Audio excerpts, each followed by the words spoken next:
On ne le dit pas assez, mais coiffer, c'est tout un art. Ce ne sont pas Alexandre Schuttel et son équipe qui diront le contraire. Ici, à Didin, ils sont en première ligne en ce qui concerne la coiffure.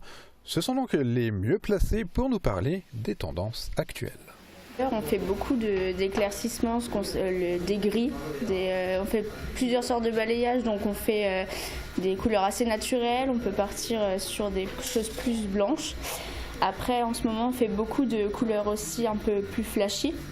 Et on fait aussi, ça s'appelle le roguer, c'est deux mèches à l'avant d'une couleur aussi différente. Plutôt court, plutôt long, plutôt clair, plutôt foncé, ce n'est pas uniquement qu'une question de mode, cela dépend aussi de la personne coiffée et de son visage. Tout dépend de la forme du visage. On va mettre le visage moins en valeur ou un peu plus en valeur pour accentuer les angles ou moins accentuer le visage rond. Et ça dépend. Des fois, il y a des personnes qui trouvent leur nez trop allongé, donc on va ramener du volume plus à l'arrière. L'essentiel étant, bien sûr, que chacun se sente à l'aise avec ses cheveux et sa nouvelle tête. Il faut donc aussi parfois savoir rester simple et ne pas se couper les cheveux en quatre. Et nous sommes maintenant en direct avec Alexandre Schuttel, champion du monde de coiffure en 2014 et gérant du salon Alexandre Schuttel à Didin. Bonjour Alexandre. Bonjour Mosaïque, bonjour tout le monde. Alors après 2 fermetures en 2020, vous êtes enfin reconnu comme étant un commerce essentiel, donc vous restez ouvert. Quel est votre ressenti par rapport à ça ? Déjà, on est très honoré parce que c'est comme requalifier notre métier qui est comme très important aujourd'hui, sachant que les gens viennent pas que chercher de l'esthétique, ils viennent aussi chercher du réconfort. Et on parlerait presque de coaching dans ces périodes un peu maussades. Donc je pense que c'est vraiment très bon pour le moral des gens que de pouvoir continuer à exercer dans cette période.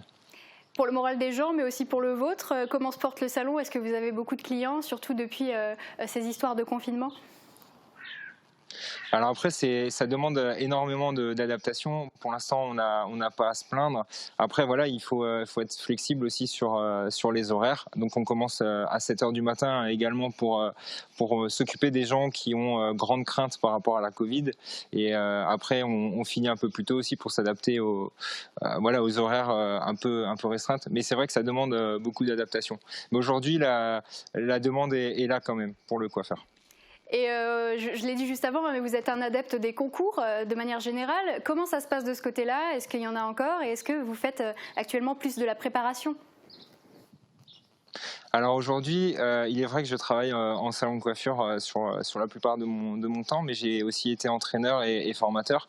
Donc on a su s'adapter également pour travailler en visionnage, mais c'est vrai que c'est un peu le chaos pour les concours sur la partie présentielle. Hâte de pouvoir reprendre. En tout cas, champion du monde de coiffure, c'est quand même déjà un beau prix. On vous souhaite d'en gagner encore beaucoup d'autres. Et puis, merci d'avoir répondu à nos questions.